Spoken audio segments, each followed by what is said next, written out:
ہم بات کر رہے تھے برنز پہ اور سکارز پہ، اور آپ نے کہا کہ کیلوئڈز بھی گھوم پھر کے ادھر ہی آ جاتے. تو برنز کا جو سکار رہتا ہے، جیسے آپ نے کہا کہ مطلب آپ بات کر رہے تھے کہ برنز کی تھکنس یا کانٹریکچرز کے اوپر، جوائنٹس کے اوپر جو ہوتے ہیں اس کے اوپر. اب اس کے اندر یہ ہوتا ہے کہ دو طرح کے سکارز ہوتے ہیں. اگر ہم کانٹریکچرز کو فی الحال یا ڈیفارمیٹیز کو جو کہ as a result of burns یا ان ایڈیکویٹ ٹریٹمنٹ آف برنز کی وجہ سے جو آہستہ آہستہ ڈیولپ ہوتی ہیں، ان کو اگر ہم چھوڑ دیں اور خالی جو ہے وہ سکارز کی بات کریں جو کہ عام طور پہ ڈی پیگمنٹڈ سکارز ہوتے ہیں. ڈی پیگمنٹڈ سکارز جو ہیں وہ دو وجہوں سے ہو سکتے ہیں. ایک تو یہ ہے کہ اسکن پارشلی ڈیمیجڈ ہے، لیکن in the process it has shocked the melanin producing sales.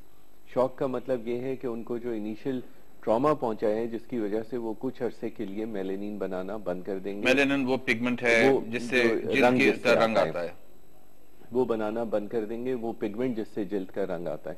تو کچھ عرصے کے بعد اگر وہ ڈیمیج نہیں ہوئے ہیں تو کچھ عرصے کے بعد جب وہ پروسیس یا جو آپ کے جسم کا ریاکشن کا جو پروسیس ہے وہ ختم ہوگا تو وہ آہستہ آہستہ اس فیز سے باہر نکلیں گے. But then it will take 3 to 4 months, maybe 6 months before they actually start functioning normally or about normally. اب وہ جب پگمنٹ بنائیں گے تو آہستہ آہستہ وہ ڈاکٹر صاحب ایک اور کالر لائن پہ آ گئے، سوال لیتے ہیں. ہلو. ہلو، السلام علیکم. جی وعلیکم السلام. اپنا نام بتائیے اور کہاں سے رنگ کر رہی ہیں؟ جی سارا بات کر رہی ہوں ڈیفینس میں. جی جی فرمائیے، کیا سوال ہے آپ کا؟ جی میرا سوال یہ ہے کہ میرا ویٹ، میں بہت اوور ویٹ ہوں اور میری 18 ایئرز ایج ہے. جی جی. مجھے گین کرنے کے لیے کوئی مشورہ چاہیے. I didn't get the کیا پھر question سے بتائیے گا، properly. کیا آپ سوال آپ کا نہیں سنا پوری طرح؟ میں بہت پتلی ہوں. بہت پتلی ہیں؟ نہیں ہوتا ہے. اچھا، ویٹ گین کرنے کے لیے آپ کہہ رہی ہیں؟ جی. اچھا ڈاکٹر صاحب، کچھ آپ کے پاس تو عام طور پہ ویٹ کم کرنے کے لیے لوگ آتے ہیں، آج ویٹ گین کی بات ہو رہی ہے. I think this is probably not related to our topic or to my speciality, and I think we could refer the lady to somebody who specializes in میرا خیال یہ ہے کہ دیکھیں دو تین چیزیں اس میں ہیں کہ ویٹ نہ گین کرنا. اگر پہلی بات تو یہ کہ اگر آپ غذا مناسب کھا رہی ہیں کہ نہیں کھا رہی ہیں، اور اگر آپ غذا مناسب نہیں کھا رہی ہیں تو ہو سکتا ہے کہ غذا کی کمی کی وجہ سے یا غیر مناسب غذا کی وجہ سے آپ ویٹ نہ گین کر سکیں. اگر آپ غذا مناسب لے رہی ہیں اس کے بعد بھی آپ کا وزن نہیں بڑھ رہا ہے تو کچھ کنڈیشنز ایسی ہوتی ہیں، کچھ بنیادی جن کے بنیادی آپ ٹیسٹ کرا لیں. کچھ ایسی کنڈیشنز ہوتی ہیں جس میں کچھ ہارمونات کی کمی ہوتی ہیں یا کچھ اور چیزوں کی کمی ہوتی ہے جسم میں، جس کے وجہ سے ویٹ گین نہیں ہوتا ہے. مثلا اگر کسی کا تھائرائیڈ گلینڈ بہت زیادہ اوور ایکٹیو ہے یا کچھ اور اس قسم کی چیزیں ہوتی ہیں، تو اگر آپ بنیادی ٹیسٹ کرائیں گی، ایک اچھے معالج کو جا کے دکھائیں، وہ آپ کے کچھ بیس لائن ٹیسٹ کر لیں گے دیکھنے کے لیے کہ آپ کا وزن کیوں نہیں چڑھتا ہے اگر آپ مناسب غذا لے رہی ہیں. لیکن سب سے پہلے اپنی غذا کو دیکھیں اور دیکھیں کہ آپ کی غذا صحیح ہے کہ نہیں. ایک اور جو چیز ہوتی ہے وہ یہ بھی ہوتی ہے کہ انسان غذا لیتا ہے لیکن وہ ہضم نہیں ہوتی صحیح طریقے سے یا ایبزارب نہیں ہوتی صحیح طریقے سے، یا جسم اس کو استعمال نہیں کر سکتا، تو میل ایبزارپشن کی کنڈیشن بھی ہو سکتی ہے. تو بہتر یہ ہے کہ آپ کسی اچھے معالج کو دکھائیں اور بنیادی انویسٹیگیشنز کروا لیں. کہ اشارہ مجھے آ رہا ہے کہ ایک اور کالر ہمارے لائن پہ ہیں، ان کا سوال بھی لے لیتے ہیں. ہلو. ہیلو، السلام علیکم. وعلیکم السلام. السلام علیکم ڈاکٹر صاحب. جی آپ کہاں سے رنگ کر رہی ہیں؟ اپنا نام بھی بتائیے. سائلہ بات کر رہی ہوں کراچی سے.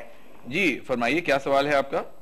مجھے پوچھنا تھا ڈاکٹر صاحب سے کہ اگر برن ہو گیا ہے آپ کے گھر میں تو پہلی چیز کیا ہے جو آپ کو کرنی چاہیے امیجیٹلی؟ ٹھیک ہے، اگر برن ہو گیا ہے تو امیجیٹلی کیا کرنا چاہیے؟ Very common concern. I think this is a very common concern and a very good question. اس کے اندر جو ہے وہ پہلی چیز تو ہمیں یہ کرنی چاہیے کہ کچھ بھی ہو، جو بھی صورتحال ہو، سب سے پہلے ٹیپ واٹر کھول کے اس حصے کو ٹیپ واٹر سے واش کرتے رہیں اور کرتے چلے جائیں. ٹھنڈا ہونا ضروری نہیں ہے، ٹھنڈا ہونا ضروری نہیں ہے کیونکہ ٹھنڈا پانی ایک تو لانا نکالنا اور یہ سب کرنا تو بیسٹ ہے ٹیپ واٹر، کیونکہ ٹھنڈے پانی سے پھر وہ خون کی رگیں سکڑ جاتی ہیں، پھر اس کے بعد وہ دوبارہ جب واپس آتی ہیں تو وہ ایگزیجریٹڈ رسپانس بھی ہو سکتی ہے. تو مین ٹارگٹ یہ ہے کہ جو ہیٹ یا جو گرمائش آپ کے جسم میں منتقل ہو گئی ہے اس گرمائش کو کم کر کے ختم کر دیا جائے